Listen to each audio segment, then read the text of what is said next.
A ideia desse vídeo é falar dos maiores problemas que o investimento em imóveis pode ter. Basicamente, porque eu não tinha ideia nenhuma para gravar de vídeo hoje. E aí eu tava revisitando algumas postagens, eu tava vendo uma série de comentários lá no meu Instagram. E eu falei, cara, mas as pessoas não estão entendendo direito como é que funcionam as coisas. Então vamos lá.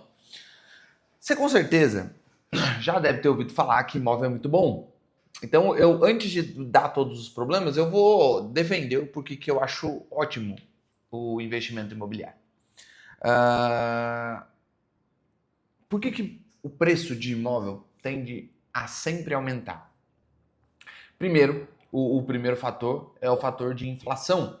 Então, a inflação faz os preços nominais. O que é preço nominal? É simplesmente o valor que você vê, sabe, 300 mil, ele fica desatualizado, porque 300 mil há 10 anos atrás valia uma coisa, 300 mil hoje vale outra coisa, provavelmente daqui a 10 anos vai valer outra coisa completamente diferente. Então você tem que ir atualizando esses valores.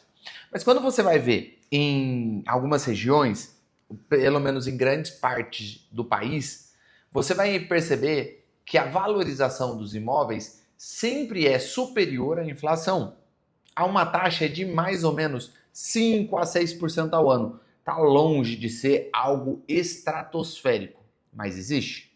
Beleza? 5 a 6% ao ano. Edwards, por que motivo?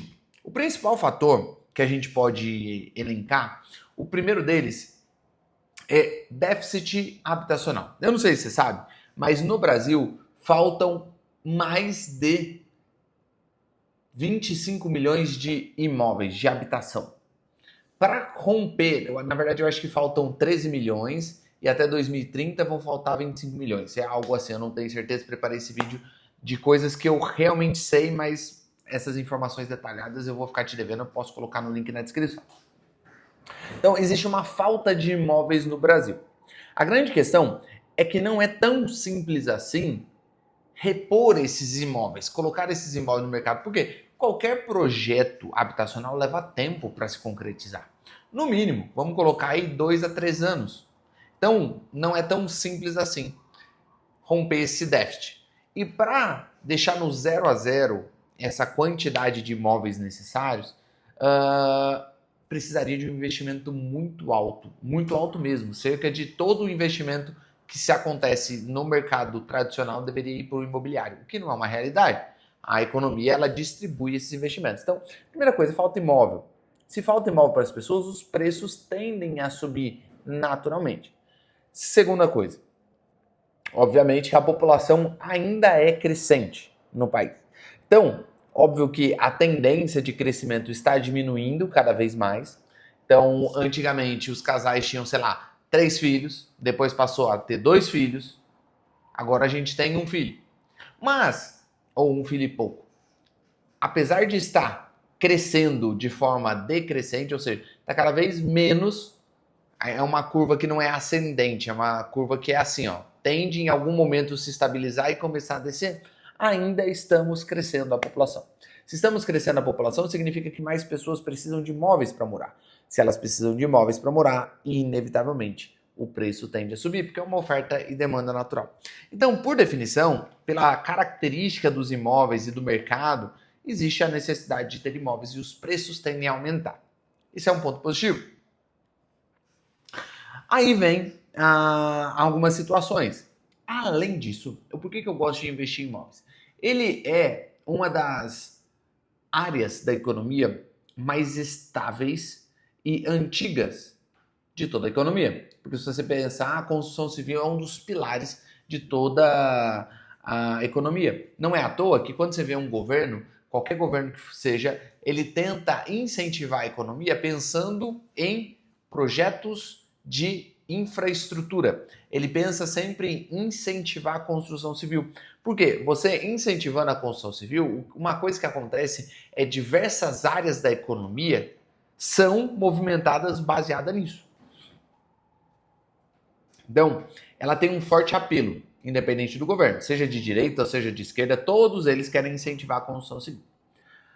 Além disso, tem a grande questão que é o crédito.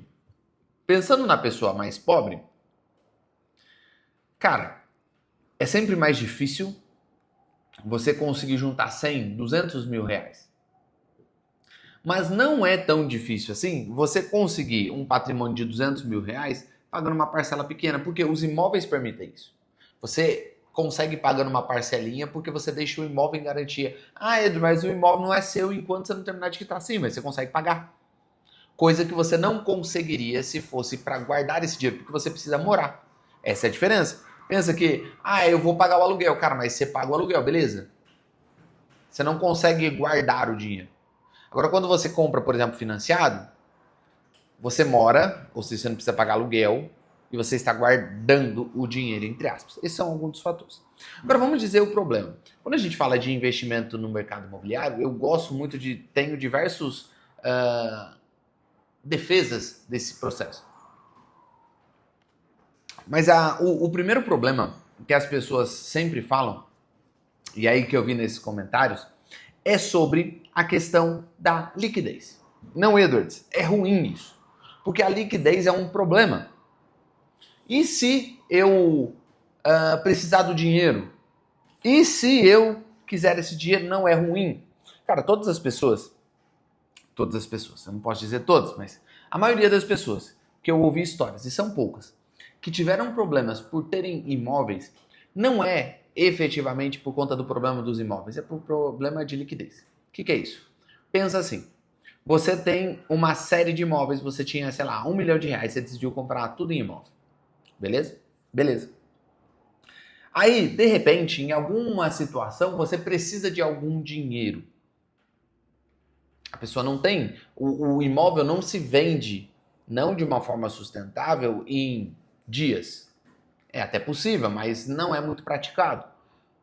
Então o que acontece é a pessoa acaba tendo esse problema de liquidez. Eu não acho isso necessariamente um problema. Pelo menos não para pessoas mais classe médias ou pobres. Por quê? Quantas histórias você já não escutou de que o cara perdeu ou se descapitalizou por conta de que ele tinha acesso fácil ao dinheiro? Eu vou dar um exemplo clássico que talvez você já tenha passado, eu já passei por isso. Eu quebrei da pior forma possível, com cartão de crédito, coisa mais idiota do mundo. Fui pagando parcela, fui parcelando as coisas, tinha um limite alto no cartão de crédito, fui parcelando as coisas. Cara, conseguia bancar. Só que chegou uma hora que, cara, começou a apertar, o que eu tinha que pagar do mês do cartão de crédito era basicamente tudo que eu recebia, aí não dava pra pagar as outras coisas. Aí eu, cara, o que eu faço? Não sei o que lá. Por sorte, eu não tinha muito dinheiro investido. Eu tinha dinheiro em imóvel. Por que por sorte? O primeiro pensamento que eu tive foi, cara, eu vou fazer o seguinte, eu vou pegar o dinheiro e vou quitar o cartão de crédito. Eu lembro que na época era algo em torno de 70 mil reais, se fosse para acabar com o cartão de crédito, quitar tudo de uma vez. Isso é o pensamento da maioria das pessoas. E por que eu digo da maioria das pessoas? Cara, porque eu converso com um monte de pessoas, eu tenho vários mentorados, tenho familiar. A lógica número 1, cara, estourei o cartão e agora, cara, eu vou pegar o dinheiro da aplicação para quitar. Não é nem para pagar o mês, é para quitar. Aí o cara se desfaz de um patrimônio para pagar uma dívida. Eu vou dizer, geralmente quando você tem acesso fácil ao dinheiro, sabe o que acontece? É que você fica sem o dinheiro, sem o patrimônio, e você fica com dívida. Por quê? O comportamento que me levou a estourar o cartão de crédito continuaria ali, se não fosse doloroso o suficiente para eu quitar ele. Vou explicar melhor. Se eu pegasse ali os 70 mil, quitasse o cartão de crédito, ufa, tô zerado. Sabe o que provavelmente ia acontecer? Eu ia voltar a gastar, aos poucos, mas eu ia voltar a gastar no cartão de crédito do jeito que eu estava gastando antes. Significa que esse problema ia voltar a me assombrar daqui a alguns meses. Podia ser 6, podia ser 8, podia ser 12, ele ia voltar, porque o comportamento se manteria. Assim é com a maioria das pessoas. No momento em que, putz, quebrei, e agora, cara, ou eu vendo um imóvel para pagar, cara, não vou vender um imóvel para pagar o cartão de crédito, deixa estourar. Naquele momento, estourei o cartão de crédito, isso me obrigou a mudar o comportamento. Isso também acontece com os pedidos de famílias, conhecidos e parentes. Você tá ligado como é que é?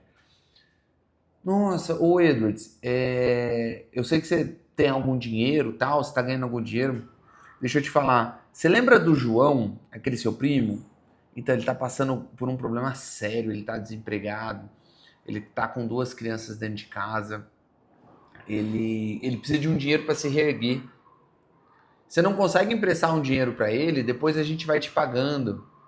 Cara, a história pode mudar, os personagens podem mudar, mas você tá ligado que isso acontece. E acontece com muita frequência. O que acontece muitas das vezes quando você tem o dinheiro? Você não consegue dizer não. Porque às vezes é até um pedido, cara, que dói o coração. Pô, fulano de tal precisa do dinheiro para remédio. Fulano de tal precisa de um dinheiro para tratamento. Cara, como é que você vai falar não? Na real, é pesado. Agora, se você não tem o dinheiro, você vai falar, cara, eu não tenho.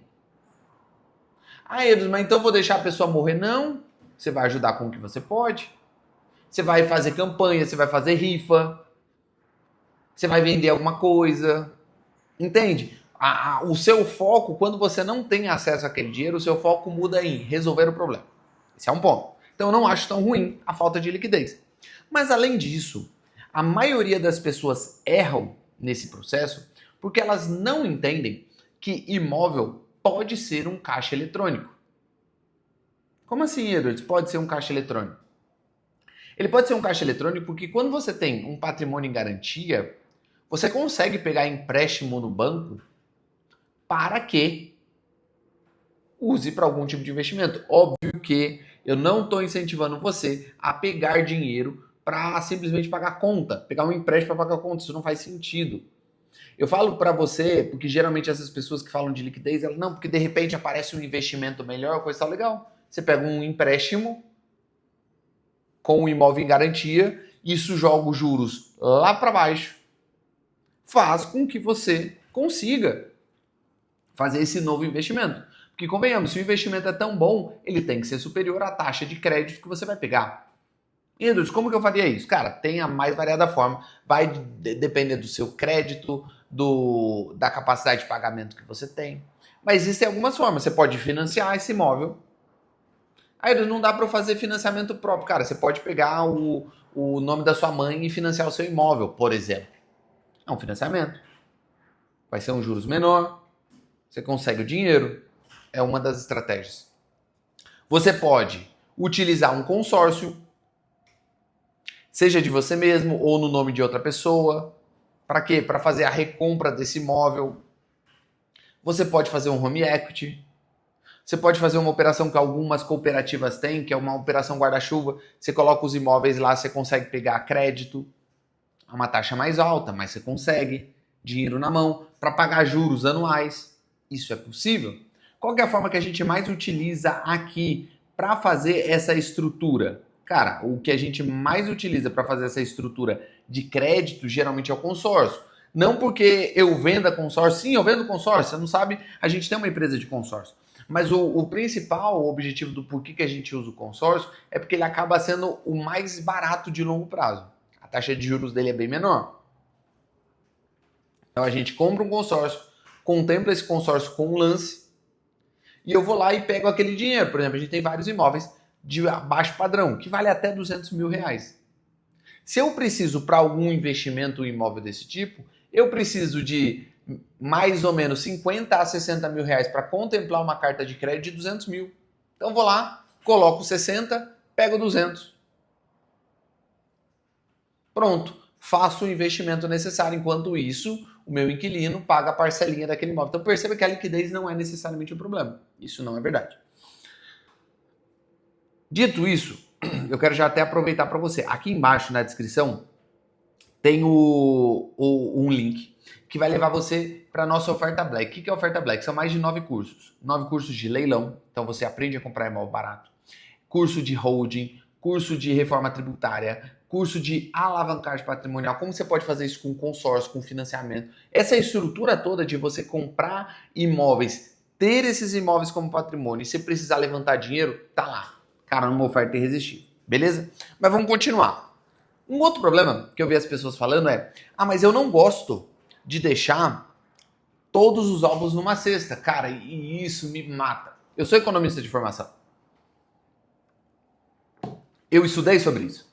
Existe um estudo, e agora só porque eu falei que eu estudei sobre isso, eu não lembro o nome do estudo.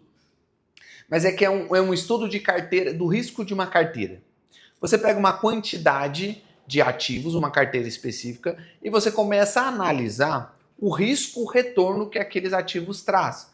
E aí você consegue ter ali uma quantidade de alocação. Então, um exemplo, eu tenho a empresa A, a empresa B, a empresa C. Eu faço baseado no risco-retorno que cada uma delas tem. Se eu tenho 100 mil reais, baseado no risco-retorno, é melhor eu colocar 40 nessa, 30 nessa daqui e 30 nessa. Só um exemplo, só para você entender. Beleza. E aí, esse estudo, ele comprova que existe a melhor possibilidade, o menor risco-retorno que você pode ter é, de fato, pulverizando a sua carteira. Se você deixar em uma única ação, por exemplo, isso vai ser um erro. E aí, os influenciadores de finanças, eu não gosto da palavra guru, nesse caso, porque é um tanto pejorativo, e não tenho a intenção de falar pejorativamente, nesse caso, eles trouxeram esse conceito para o mundo dos investimentos, e falando, cara, você não pode ter todos os ovos numa cesta. E isso, de certa forma, faz sentido. Você vai concordar comigo, se você deixa tudo em um único tipo de investimento, cara, existe uma grande chance de acontecer alguma coisa, você pode perder tudo, o risco da ruína, né, como alguns falam, e de fato é verdade. Só que isso é um problema. Por que é um problema? O fato de você pulverizar demais, o fato de você ter múltiplos investimentos, ele tem um custo atribuído a isso. Se chama um custo operacional. Muitas vezes não é um custo calculável tão facilmente. Por exemplo, o que é um custo operacional? Cara, poderia ser taxa de uma corretora. Para comprar a empresa A, se eu comprasse 100 mil direto de uma única empresa, eu pagaria, sei lá, 10 reais. Só que eu tenho que pagar 10 reais para cada compra. Então eu vou comprar 3 ações, eu já paguei 30. Percebe que o custo operacional aumentou? Mas o custo operacional pode ser de tempo, pode ser de atenção, pode ser de dedicação. Pode ser que se você investe mais em uma coisa, você tem melhores retornos do que se você investe menos. Percebe então que você pulverizar cria um problema operacional. E por que eu estou te falando isso? Cara, não faz muito sentido. Se você é pobre ou se você tem pouca grana, está começando, querer pensar em diversificação. Cara, na minha humilde opinião, se você tem menos do que 100, 150 mil reais, não faz o menor sentido você ficar pensando nessa diversificação. Não faz, porque é pouco dinheiro. A real é que não vai fazer diferença nenhuma. Se você quer ter zero risco, coloca num tesouro direto que ainda tem o risco do governo, mas, cara, é um risco bem pequeno. Então, esse problema que as pessoas, não, mas se eu colocar tudo em imóvel pode ser um problema. Cara, não. Se todo o dinheiro que você tem é 100 mil reais, é muito mais inteligente você pegar esses 100 mil reais, por exemplo, e comprar um imóvel de leilão. Cara, vamos fazer uma conta bem simples. Você pega um imóvel de leilão que vale 180 mil reais. Você pagou 100. Com todos os custos, coisa e tal, beleza, pagou 100. Não, eu quero vender muito rápido. Por exemplo, você quer vender, você nem vai deixar alocado. Cara, você quer vender muito rápido, você vende por 160 mil. Percebe que você saiu de 100 para 160 mil? Beleza, teve o custo ali do imposto, 150 mil. Você lucrou 50 mil reais com uma operação. Agora pensa se você fosse dividir em 3, ia dar seus 33 mil em cada operação, você não consegue fazer nada direito, você ia ter que colocar, vou colocar no tesouro direto, 33 mil, eu vou colocar em ações esse aqui vai ser para leilão, para imóveis. Beleza, você vai ter aqui no tesouro. Beleza, você vai ter algumas ações aqui. Esse aqui vai te dar alguma certa segurança, mas não vai render nada, ou quase nada. Esse aqui pode ter uma rentabilidade, ou pode diminuir no curto espaço de tempo, é uma roleta russa. Com 33 mil você pode fazer pouco, você pode comprar um imóvel financiado, mas as suas possibilidades diminuem. Percebe que não necessariamente você diversificar é bom? Obviamente que eu estou falando diversificação pensando em pouca grana. Agora, se você é um cara que tem seu 1 milhão, 2 milhões, 3 milhões, cara, realmente eu concordo com você que não faz sentido você alocar 100% disso em um único ativo. Você pode ter algumas coisinhas ali. No nosso caso, meio do meu sócio, 97% do nosso patrimônio está em imóveis. Mas temos sim algumas outras coisas por aí. Aí faz sentido. Essa é a estratégia. Então, antes de você tentar simplesmente aplicar esses conceitos, você tem que entender um pouco melhor disso. E um último problema que eu vi bastante, que para mim eu tinha essa concepção, principalmente baseado em experiências dos meus pais, de que é um problema você ter imóvel porque os inquilinos dão muito trabalho. Eles destroem a casa e não pagam aluguel, não pagam energia, enfim.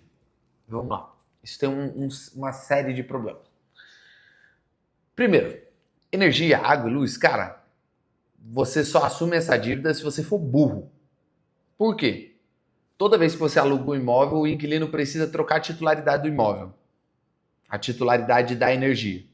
Se ele não pagar a energia, vão cortar a energia dele. Você não tem nada a ver com isso. Ah, mas está no meu imóvel. Não tem problema. Você pode, depois que ele sair de lá, você pode falar, ó, não sou eu, cobre a outra pessoa. Eu quero a minha energia. No meu CPF. Quem está devendo é ele. Conta de consumo, você não é responsável por pagar de ninguém. Fechado? Esse é o primeiro passo. Não seja burro. Segundo problema. Geralmente os problemas com o inquilino acontecem por falta de pagamento porque você locou errado. Quais são os principais problemas que eu vejo? Cara, o cara quer alocar direto. Não, eu não vou pagar uma porcentagem da imobiliária porque eu quero ganhar mais, eu vou fazer direto. Aí sabe o que vai acontecer? Qualquer pequeno problema que aconteça, o inquilino chama você. Qualquer mínimo problema, ele tem o seu telefone, então sabe que ele vai falar? Putz, cara, esse mês eu vou atrasar um pouquinho. Ah, vou falar pra ele. Oi, Eduardo, seguinte, cara, esse mês tá meio apertado, cara, não vou te pagar. Isso acontece. Sabe o que acontece? Dos 77 imóveis que nós temos, somente um deles tem o nosso telefone. Um único. Um único. Porque base foi do imóvel que a gente comprou, era um amigo do cara que a gente comprou dele, que alugou. Então ele tem nosso telefone, porque o antigo proprietário passou. E isso às vezes acontece. Agora, quando você faz por imobiliária, isso dificilmente acontece, porque a imobiliária é o filtro de tudo. É ela que vai receber todos os problemas, é ela que tem que cobrar. Falta de pagamento só acontece se você tiver um problema de garantia. 80% dos nossos imóveis estão com uma garantia chamada seguro-fiança. O que é o seguro? Todo mês, o inquilino paga um valorzinho a mais no boleto dele de aluguel desse seguro. Ele não precisou deixar calção comigo. Ele paga um seguro. Qual que é a vantagem desse seguro? Se ele atrasa o aluguel, quem me paga é o seguro. Se ele tiver que sair do imóvel e deixar quebrado, quem vai pagar? É o seguro. Inclusive, teve um caso de um imóvel que a gente não sabia que o inquilino estava atrasando. A gente tava lá, cara, tava tudo certo. Até aí, zero problema. Tava alugando imóvel, recebendo, tudo bonitinho. A gente recebeu uma comunicação do seguro falando que estava solicitando ao inquilino que deixasse o imóvel. A gente, nossa, mas o que aconteceu? Fazia, sei lá, uns 4, 5 meses que ele pagava o aluguel mais atrasado. Então era tipo assim, esse mês agora, ele tava pagando no mês anterior. Aí o desse mês estava atrasado, ele ia pagar só no outro mês. O próprio seguro solicitou ele que saísse do imóvel. Porque eles estavam nos pagando em dia, o dinheiro estava caindo normal pra gente. Só que o inquilino não estava pagando. Então percebam que essas coisas existem. E a experiência ruim que meu pai teve foi exatamente esse problema. Não fez com imobiliária. Não fez com uma boa garantia. Aí eu lembro até hoje o meu pai falando que ele preferia deixar o imóvel fechado do que ter um inquilino destruindo a casa dele. Isso não faz sentido nenhum. Porque o custo que você tem que arcar com o imóvel fechado, que seria de depreciação, é o mesmo custo que você teria com o inquilino. Em que sentido? Ora, se é problema de uso, por exemplo, um encanamento. Cara, o encanamento é sua responsabilidade, é estrutural. Com inquilino ou sem inquilino isso vai existir. Agora, não, mas o cara sujou a parede. Bom, se quando ele chegou aqui a parede não estava suja, não tinha marca de mão, quando ele sair, não tem que ter marca de mão. Se o piso foi quebrado por mau uso, ele tem que colocar de volta. Isso é simples. Para isso, existe a vistoria de entrada, vistoria de saída. E aí, mas e se ele não pagar? Para isso existe o seguro.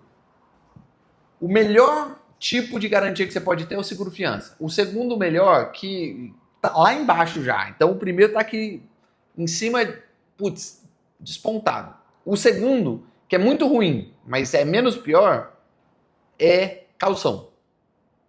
Depois, fiador. Ah, mas o cara não tem nenhum. Então não alugue. Ache outra pessoa. Você vai encontrar. Essa é a estrutura. Esse é o maior dos problemas que eu vejo as pessoas citando.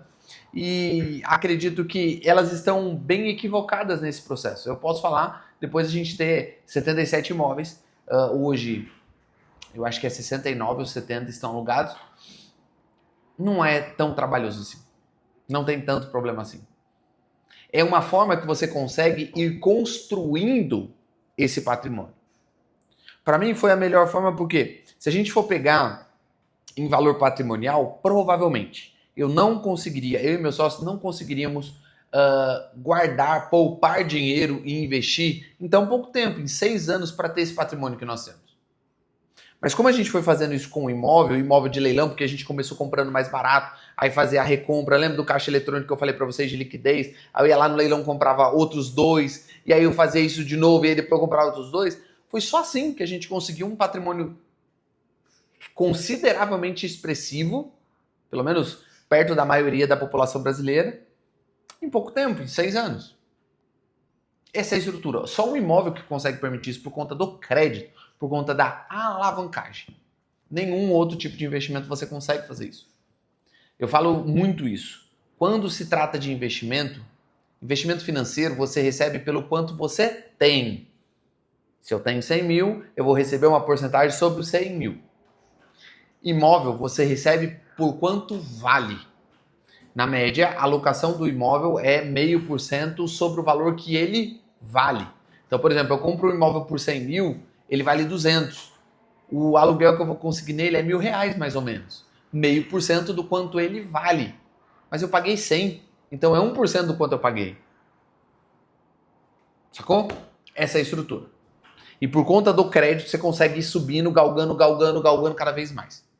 Cara, eu espero que esse vídeo te ajude de verdade a tirar esses medos. Aqui embaixo, entra nessa oferta Black. Cara, tem curso lá de R$4.000 que tá dentro desse pacote. Vale muito a pena. Não vai ficar por muito tempo, porque é óbvio. É Black, todo mundo tá fazendo promoção, a gente também. Mas a gente quer realmente mudar esse mercado. E fazer com que você compre imóvel da forma mais barata e tenha patrimônio. Não cai nessas besteiras não perde tempo. Fechado? Tamo junto, aquele abraço e valeu!